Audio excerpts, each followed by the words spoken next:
Bismillahirrahmanirrahim. Alhamdulillahil malikil kabiril a'la wa alimis sirri wan najwa alladzi qala wa ma umiru illa liya'budullaha mukhlishina lahuddina hunafa. Allahumma salli wa sallim wa barik ala sayyidina Muhammad ad-da'i ila sabilil aqwamil aqwa wa ala alihi wa ashabihi a'immatil ilmi wal huda. Subhanaka la ilma lana illa ma 'allamtana innaka antal alimul hakim. Wa la hawla wa la quwwata illa billahil aliyyil azim. Allahumma minka wa bika wa ilayka wa la hawla wa la quwwata illa bika. Allahumma bihaqqi sayyidina Muhammad wa ali sayyidina Muhammad ij'alna fi qalbi sayyidina Muhammad sallallahu alaihi wa alihi wasallam. Hadirin wal hadirat jamaah zikir manaqib kubra rahimakumullah. Masih dalam kajian tafsir surah Al-Baqarah ayat 153. Allah berfirman, A'udzu billahi minasyaitonir rajim. Bismillahirrahmanirrahim. Ya ayyuhallazina amanu ista'inu bis-sabri was-shalah. Innallaha ma'as sabirin. Allah berfirman, wahai orang-orang yang beriman, minta pertolonganlah kalian dengan berwasilah kepada sabar dan juga salat. Sesungguhnya Allah beserta orang-orang yang sabar. Alhamdulillah, di minggu yang kemarin kita telah mengupas tentang ibadah salat yang merupakan tiangnya agama. Dan juga kita telah mengupas bagaimana cara mendirikan sembahyang, bukan sekedar memperbuat sembahyang. Serta kita membedah makna fahsya dan munkar yang salat itu menghindarkan dua perbuatan tersebut. Dan insya Allah malam ini akan masih kita kupas lagi tentang perihal salat. Hadirin wal hadirat jamaah zikir manaqib kubra rahimakumullah. Ibadah salat, bahkan semua ibadah salat, bahkan semua ibadah, kalau tidak kita kaji rahasia dan hikmah,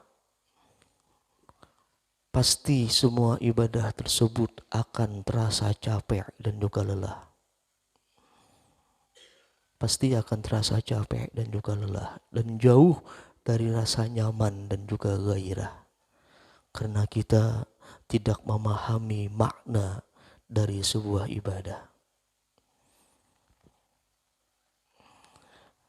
Hadirin wal hadirat jamaah zikir manaqib kubra rahimakumullah.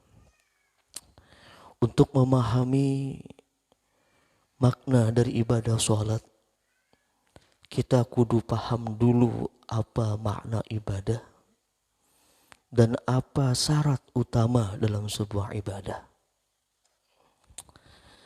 Perlu kita pahami makna ibadah itu sangat global, sangat luas.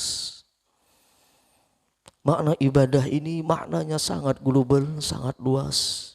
Tidak hanya terbatas kepada ibadah sholat, ibadah puasa, ibadah zakat, ibadah haji, dan lain sebagainya. Makna ibadah itu luas, bukan sekedar demikian. Bahkan dalam riwayat hadis Imam Bukhari dan Muslim, Rasulullah itu pernah bersabda, kata Rasulullah, bahwa menyingkirkan duri di jalan itu pun merupakan sebuah ibadah. Menyingkirkan duri di jalan itu pun merupakan sebuah ibadah. Dan dalam kitab Sahih Muslim, Rasulullah juga pernah bersabda, Apa kata Rasulullah? Laqad ra'aitu rajulan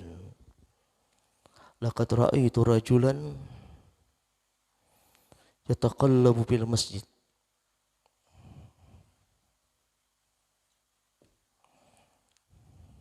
Yataqallabu fil jannah. Laqad ra'aitu rajulan yataqallabu fil jannah. Kata Rasulullah, sungguh aku melihat di surga ada orang yang bolak-balik di sana. Laqad ra'aitu rajulan yataqallabu fil jannah. Sungguh aku melihat, kata Rasulullah, ada seorang laki-laki yang bolak-balik di surga. Sebab apa? Fi syajaratin qata'aha min zahri tariq kanat tu'zin nas. Di dalam kitab Sahih Muslim, Rasulullah bersabda, sungguh aku melihat seorang laki-laki yang dia itu bisa bolak-balik di surga. Kena apa? Satu hal. Bisa jaratin, karena sebuah pohon yang dipotongnya di jalan karena mengganggu manusia. Jadi ada dia melihat sebuah pohon di jalan dipotongnya karena itu mengganggu manusia. Karena pahala tersebut, karena amal tersebut, kata Rasulullah, dia itu bisa bolak-balik dalam surga. Jadi makna ibadah itu luas. Jadi bukan sekedar ibadah salat, puasa, zakat, haji dan lain sebagainya. Menyingkirkan duri, memotong pohon, itu pun termasuk ibadah. Jadi ulama mentafsirkan ibadah, mengartikan ibadah itu kulluma yardahullah, itu ibadah. Jadi makna ibadah yang sesungguhnya itu simpel. Apa maknanya? Segala sesuatu yang Allah ridha. Segala sesuatu yang Allah ridha itu namanya ibadah. Itu tidak terbatas kepada ibadah-ibadah yang ritual, namun ibadah sosial pun termasuk juga ibadah. Karena kulluma, setiap sesuatu yardahullah, yang Allah ridha, itu masuk kategori ibadah. Jadi kita memahami makna dan rahasia ibadah, kita pahami dulu apa itu ibadah. Dan yang terpenting kita pahami syarat utama dalam sebuah ibadah. Yang kudu kita pahami syarat utama dalam sebuah ibadah. Hadirin wal hadirat jamaah zikir manaqib kubra rahimakumullah. Syarat utama dalam sebuah ibadah agar Allah Subhanahu wa ta'ala dalam sebuah ibadah agar Allah Subhanahu wa ta'ala membukakan rahasia dan juga hikmah, ialah kita itu harus paham 3 kata. 3 kata ini harus dipahami agar Allah Subhanahu wa ta'ala membukakan kita itu rahasia dan hikmah dari sebuah ibadah. Apa 3 kata yang simpel? Pertama yang harus kita pahami kata lillah, fillah, dan juga billah. Lillah, fillah, dan billah. Ini syarat utama dalam sebuah ibadah. Allah baru membukakan rahasia dan hikmahnya jika kita bisa memahami dan menerapkan 3 kata ini. Pertama kata lillah, fillah, dan yang ketiga billah. Lillah, fillah, dan juga billah. 3 kata ini harus dipahami, barulah Allah Subhanahu wa ta'ala membukakan rahasia dan hikmah dalam sebuah ibadah. Hadirin wal hadirat jamaah zikir manaqib kubra rahimakumullah. Makna lillah ini sering kita ucapkan. Kata lillah ini sering kita ucapkan. Bahkan hampir setiap niat ibadah itu ujungnya pasti lillah. Mau ibadah sholat, puasa, zakat, haji, pasti ujungnya lillah. Sholli pada subahi rakataini ma'uman lillahi ta'ala. Ibadah itu pasti di ujungnya disertakan dengan kata-kata lillah. Kata lillah ini sering kita ucapkan. Namun yang perlu kita terapkan, jangan sekedar kita ucapkan, namun kita resapi makna daripada kalimat lillah. Karena kalau sekedar ucapan lillah tidak membekas ke dalam jiwa kita. Jadi kita kudu memahami, bukan sekedar mengucapkan kata lillah. Apa itu lillah? Lillah ini ialah bahwa ibadah yang kita lakukan ini itu benar-benar semata-mata hanya dan untuk Allah. Di makna lillah ini ialah bahwa ibadah yang kita lakukan ini benar-benar semata-mata hanya dan untuk Allah. Hanya dan untuk Allah. Tidak boleh ada niat yang lainnya. Harus benar-benar semata-mata hanya dan untuk Allah. Dan ketika seseorang menerapkan kalimat ini, maka akan Allah jauhkan daripada segala sifat-sifat yang tercela. Baik sifat ria, baik sifat takaburnya, ujubnya, bangga dengan amal ibadahnya. Allah subhanahu wa ta'ala lepaskan daripada segala penyakit-penyakit hati demikian. Bahkan saking luar biasanya kalimat lillah atau niat dalam lillah ini, Rasulullah itu pernah bersabda. Apa kata Rasulullah? Kam min amalin yatasawwaru bisurati a'mali dunya summa yasiru min a'malil akhirat bihusnin niat. Apa kata Rasulullah? Berapa banyak amalan yang bentuknya, rupanya itu seperti bentuk amal dunia. Dia bekerja, dia bercocok tanam, dia bertani dan lain sebagainya. Itu bentuknya amalan dunia. Summa yasiru min a'malil akhirah, kemudian berubah menjadi amal akhirat bihusnin niat, dengan baiknya niat. Dia bekerja, dia niatkan agar bisa menafkahi anak istrinya. Dia niatkan agar dia tidak minta-minta. Ketika niatnya baik, berubahlah amal dunia menjadi amal akhirat.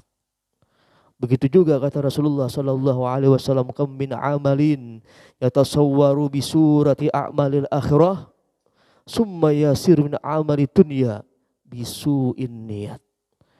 Berapa banyak pula kata Rasulullah sebuah amalan yang bentuknya amalan akhirat. Bentuknya amalan akhirat. Dia salat berjamaah, dia tadarus Al-Quran, dia sedekah. Bentuknya amal akhirat. Summa yasiru min a'mali dunia, kemudian berubah menjadi amal dunia bisu'in niat, dengan jahatnya niat. Dia niat ingin dipuji orang, dia niat ingin dikatakan orang soleh, dikatakan orang mulia. Jadi amal akhiratnya itu sontak berubah menjadi amal dunia atau amal dunia. Sebabnya apa? Bisu'in niat, dengan jahatnya niat. Ini luar biasanya lillah.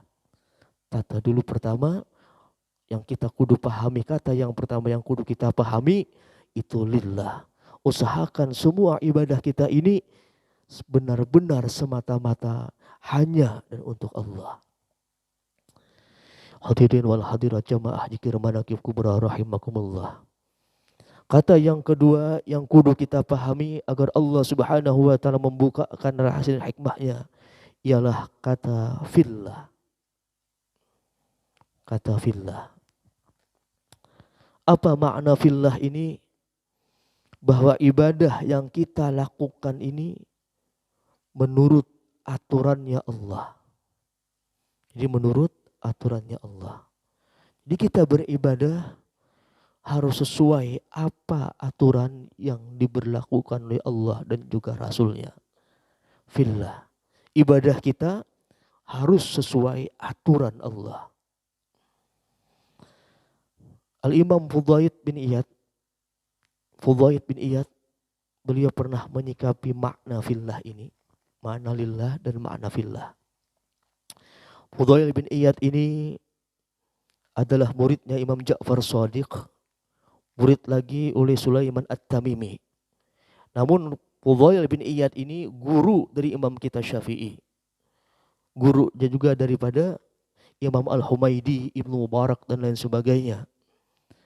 Ya, Fudail bin Iyad. Beliau diwafatkan 187 Hijriah di kota Mekah.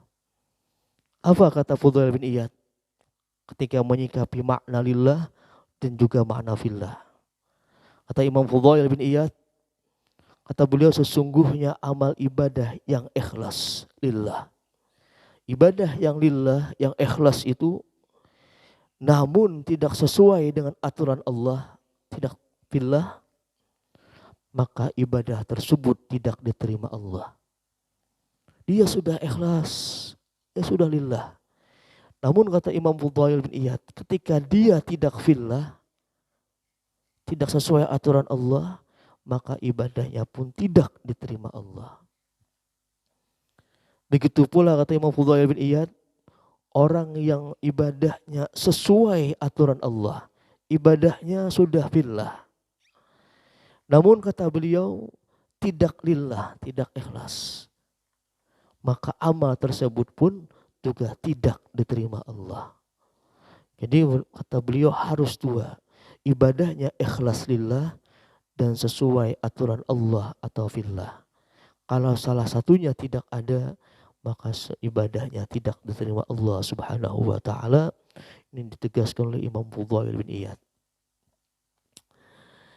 Hadirin wal hadirat jamaah zikir manaqib kubra rahimakumullah. Ini dipertegas lagi oleh Rasulullah dalam sebuah hadis yang sahih Muslim. Apa kata Rasulullah? Man amila amalan laisa alaihi amruna fahuwa raddun. Barang siapa mengamalkan sebuah amalan laisa alaihi amruna, yang tidak ada perkara kami di sana, fahuwa raddun, maka amal ibadah tersebut ditolak oleh Allah Subhanahu wa taala. Allah tidak menerima amal ibadah man amila amalan laisa alaihi amruna fahuwa raddun. Jadi kudu ada lillahnya dan kudu ada fillahnya. Barulah kata Imam Fudail bin Iyad, Allah Subhanahu wa taala terima amal ibadah kita. Harus ada dua macam tersebut. Hadirin wal hadirat jamaah zikir manaqib kubra rahimakumullah.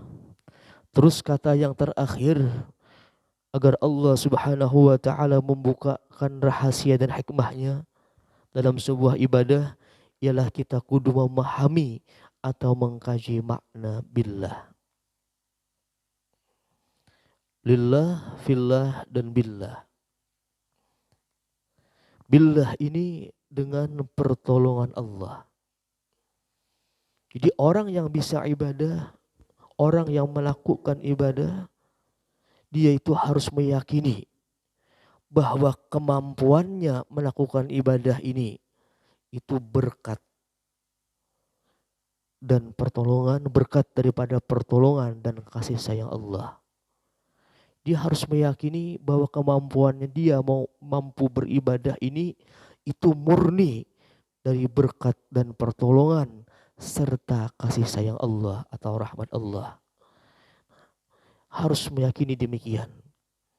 Dia meyakini bahwa dia mampu beribadah ini murni, kemampuan tersebut ialah dari berkat dan pertolongan serta kasih sayang Allah kepadanya. Barulah dia itu bisa melakukan ibadah. Itu makna daripada billah. Dan dari makna billah ini sebenarnya tersirat daripada lafaz adzan yang kita sering ucapkan. Jadi makna billah ini sebenarnya Allah berikan isyarah dari kalimat adzan yang sering kita ucapkan. Ketika muadzin mengatakan Allahu Akbar, kita pun disuruh mengucapkan Allahu Akbar. Ketika muadzin mengucapkan syahadat, kita pun disuruh mengucapkan syahadat. Namun ketika muadzin mengucapkan hayya 'alas shalah, marilah sembahyang, dan hayya 'alal falah, marilah kepada menunjukkan kemenangan, apa yang kita ucapkan? Itulah haula wala quwata illa billah. Ketika perintah menyuruh sholat, hayya 'alas shalah, hayya 'alal falah, kita tidak mengucapkan hal yang sama. Namun kita disuruh mengucapkan la haula wala quwata illa billah. Tidak ada daya dan kekuatan itu kecuali atas kehendak Allah. Ini makna yang tersirat daripada billah. Bahwa ibadah yang kita lakukan ini murni daripada berkah dan pertolongan serta kasih sayang Allah kepada kita. Kalau tiga kata ini terrealisasikan, maka hampir bisa dipastikan ibadah kita itu jauh dari rasa capek. Dan Allah Subhanahu wa taala berikan ketenangan, kenyamanan dalam ibadah kita tersebut. Kalau bisa kita merealisasikan tiga kata ini dalam ibadah kita, kita realisasikan lillah, fillah, dan juga billah. Kalau tiga kata ini benar-benar kita resapi, kita maknanya, kita amalkan maknanya, maka Allah Subhanahu wa taala pasti membukakan rahasia dan juga hikmahnya. Makna lillah, billah, fil juga fillah. Hadirin wal hadirat jamaah zikir manaqib kubra rahimakumullah. Ada sebuah nasihat yang bagus daripada hikayat orang yang dikatakan orang gila,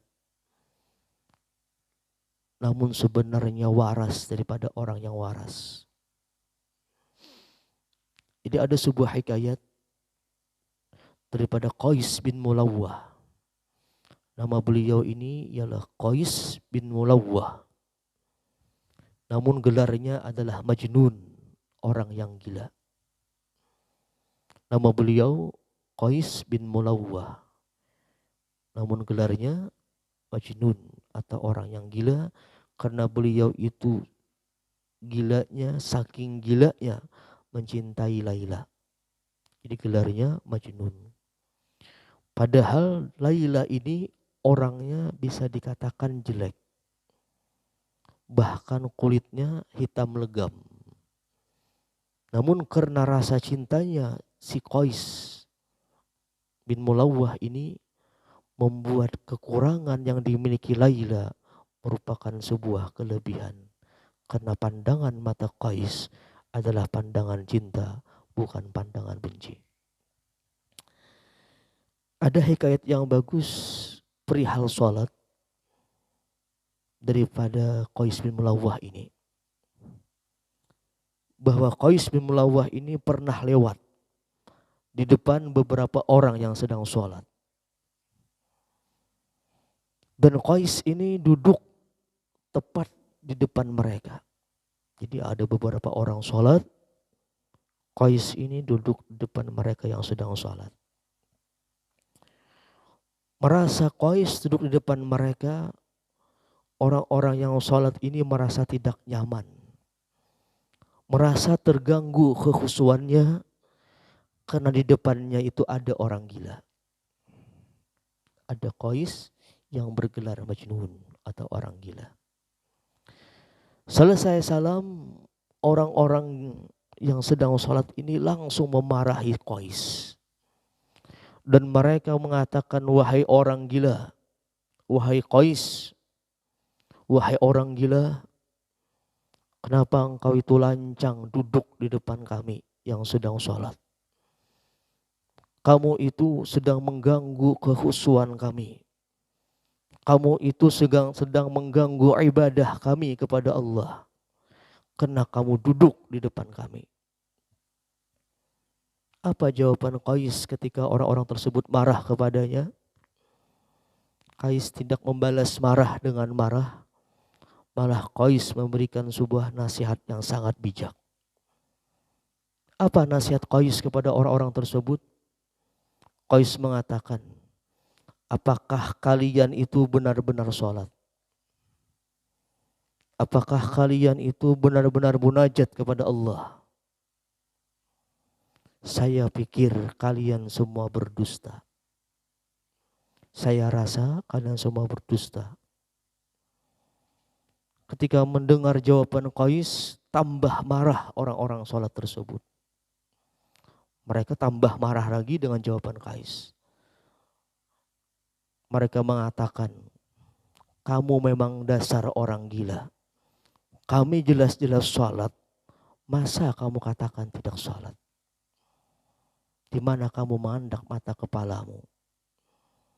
Lalu Qais memberikan nasihat bijaknya lagi. Kata Qais kepada orang-orang yang sholat tersebut.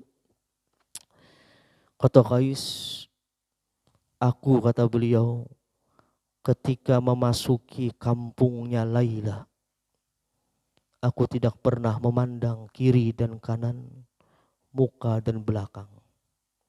Aku fokus hanya mengingat Laila. Dan andai ada orang yang bertengkar, andai ada orang tabrakan, aku cuek kepada mereka. Ketika aku memasuki kampungnya Laila, aku hanya fokus kepada mengingat Laila. Aku tidak memandang kiri dan kanan, muka dan belakang. Dan andai terjadi orang yang bertengkar, orang yang sedang bentrok, orang yang sedang kecelakaan, aku, kata Qais, cuek kepada mereka karena pikiranku fokus kepada Laila. Lalu beliau katakan lagi, seandainya kalian benar-benar sholat, seandainya kalian benar-benar bermunajat kepada Allah, tentu kehadiranku di depan kalian tidak kalian pedulikan. Tentu kehadiranku di depan kalian tidak mengganggu kekhusyuan ibadah kalian. Kalau kalian benar-benar sholat. Karena kata-kata Qais, kalau kalian benar-benar sholat kepada Allah Subhanahu wa ta'ala, benar-benar munajat kepadanya, tentu kehadiranku di depan kalian sedikit pun tidak mengganggu ibadah kalian, tidak mengganggu kekhusyuan kalian. Inilah yang maksud benar-benar sholat. Sedangkan kalian semua, kata Qais, kehadiranku malah mengganggu kalian. Berarti kalian semua itu tidak benar-benar sholat. Nasihat dari orang yang bisa dikatakan gila. Namun kalau kita resapi, nasihat ini jauh dari waras daripada orang yang waras. Aqulu qawli hadza wa astaghfirullahal azim li wa lakum wa lisairil muslimina wal muslimat wa mu'minina wa mu'minat bisrin nabi wa ali nabi wa bihaqqi syahadil qadir al jilani wa bisirril fatihah.